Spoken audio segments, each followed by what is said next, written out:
Good evening everyone. আমি সোমনাথ পান্ডে এবং future গাইডার চ্যানেলে আপনাদের সকলকে স্বাগত জানাই। থাম্বনেলে আপনারা ঠিকই দেখেছেন যে কোন কোন কলেজগুলো তোমরা সিলেকশনে রাখতে পারো বা কোন কোন কলেজগুলো সিলেকশনে রাখা উচিত নয়।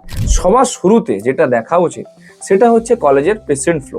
যেখানে পার ডে মিনিমাম 200টা রয়েছে সেই সমস্ত কলেজগুলো কিন্তু তোমাদের চুজ করা উচিত। আমি প্রাইভেট কলেজের ক্ষেত্রেই বলছি। আচ্ছা, সেকেন্ড যেটা বিষয় সেটা হচ্ছে যে কি কলেজের ইনফ্রাস্ট্রাকচার। থার্ড যেটা পজিশন দেখতে হচ্ছে সেটা হচ্ছে যে কি ফ্যাকাল্টি। এই জিনিসগুলো কিন্তু দেখতে হবে।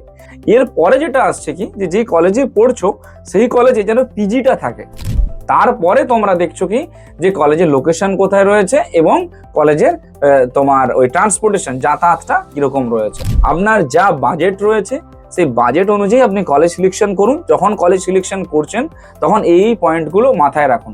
তো যদি অ্যাডমিশন রিগার্ডিং বা কাউন্সিলিং রিগার্ডিং কারো কোনো হেল্প লেগে থাকে বা কলেজ সিলেকশন করতে কোনো হেল্প লেগে থাকে, আমাদের সঙ্গে কনসাল্ট করতে পারেন। আমরা রয়েছি সব রকম দিক থেকে আপনাদের গাইডেন্স প্রোভাইড করার জন্য। Thank you.